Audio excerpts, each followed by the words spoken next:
This video is sponsored by EduQuest. The struggle to find courses that truly speak your language, it's finally over. Welcome to EduQuest, where learning is made just for you. At EduQuest, we bring you a wide range of online courses, from career building programs to skill boosting masterclasses, all in your regional language. Because we believe language should never be a barrier to success. Our courses are tailor-made after understanding what today's learners really need. So why wait? Start learning the smarter, simpler way only with EduQuest. Visit eduquest.courses and explore your next course today. And hey, don't miss out on our exciting offers and promotions.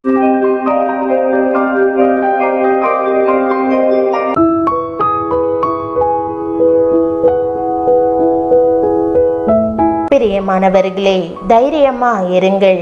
மகத்துவமும் சௌந்தரியமும் உள்ளவரான தேவன் உங்களோடு இருக்கிறார். அவர் உங்கள் வாழ்க்கையை நேர்த்தியாக்குவார். நான் அவர்களை கர்த்தருக்குள் பலப்படுத்துவேன். அவர்கள் அவருடைய நாமத்திலே நடந்து கொள்ளுவார்கள் என்ற வாக்குத்தத்தத்தை பற்றி கொண்டு ஆறுதல் பெறுவோம். இந்த வசனம் கூறுகிற வண்ணம் நீங்கள் ஒருபோதும் அசைக்கப்படாதிருக்கும்படியும் தடைகளை எதிர்கொள்ள நேரிட்டாலும் பயமோ சந்தேகமோ இல்லாமல் அவருக்குள் சுகமாய் நடக்கத்தக்கதாகவும் தேவன் தமக்குள் உங்களை பலப்படுத்துவார். நாம் தமக்குள் ஸ்திரப்படுவதற்காகவே சில வேளைகளில் தேவன் புயலையும் சவாலையும் நாம் எதிர்கொள்ளும்படி அனுமதிக்கிறார். ஆண்டவராகிய இயேசு இவ்வுலகில் இருந்தபோது சீஷர்கள் அவருடன் படகில் சென்றனர். அப்போது பெருங்காற்று படகின் மேல் வீசியது. அவைகள் படகின் மீது மோதியதால் படகு கவிழ்ந்து போகும் நிலை ஏற்பட்டது. சீஷர்கள் கலங்கி, இப்படி நடக்கும்படி ஏன் அனுமதித்தீர் என்று இயேசுவை கேட்டனர். பிறகு இயேசு எழும்பி நின்று பெருங்காற்றை அமைதிப்படுத்தி தேவனுடைய வல்லமையை அவர்களுக்கு காண்பித்தார்.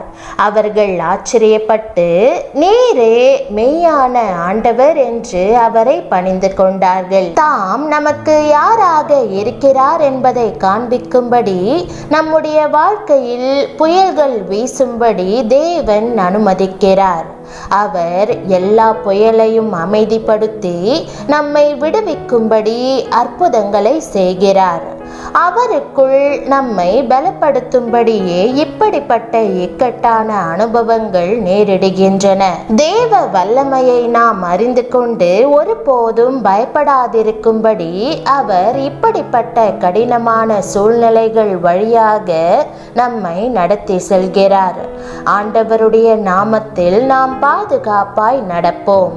அவருடைய நாமத்தை மட்டுமே பற்றிக் கொள்வோம். பண கஷ்டம் வரும்போது வேதத்தில் உள்ள தேவனுடைய வார்த்தையை பற்றி கொண்டு தேவன் என்னை செழிப்பாக்குவார் என்று சொல்லுவோம்.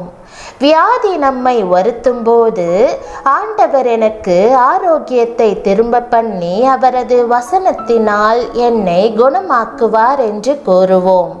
இல்லற வாழ்க்கையில் புயல் வீசும்போது ஆண்டவருடைய ஆவியானவர் அவருடைய சமாதான கட்டினால் என்னை இணைத்து என் இல்லற வாழ்க்கையை சீர்படுத்துவார் என்று சொல்லுவோம். இவ்வாறாக வாழ்க்கையில் சாதகமற்ற சூழல்கள் ஏற்படும் போது நீங்கள் ஆண்டவர் எனக்கு அற்புதம் செய்வார் என்று விசுவாசத்தோடு கூறலாம்.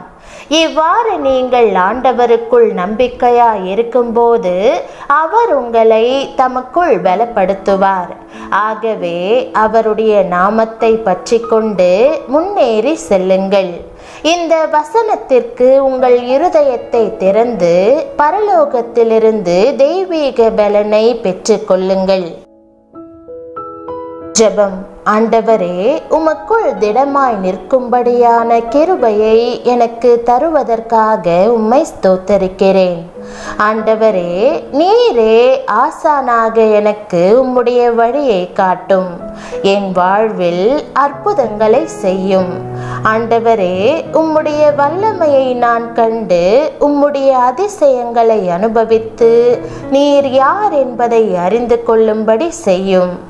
விசுவாசத்தில் உம்மை பற்றி கொள்ளவும் மீதான விசுவாசத்திலிருந்து ஒருபோதும் விலகி போகாதிருக்கவும் எனக்கு உதவி செய்யும்.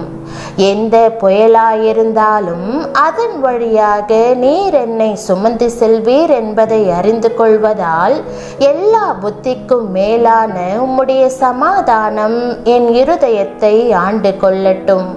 உம்முடைய ஜெயத்தின் வசனம் எப்போதும் என் உதடுகளில் இருப்பதாக.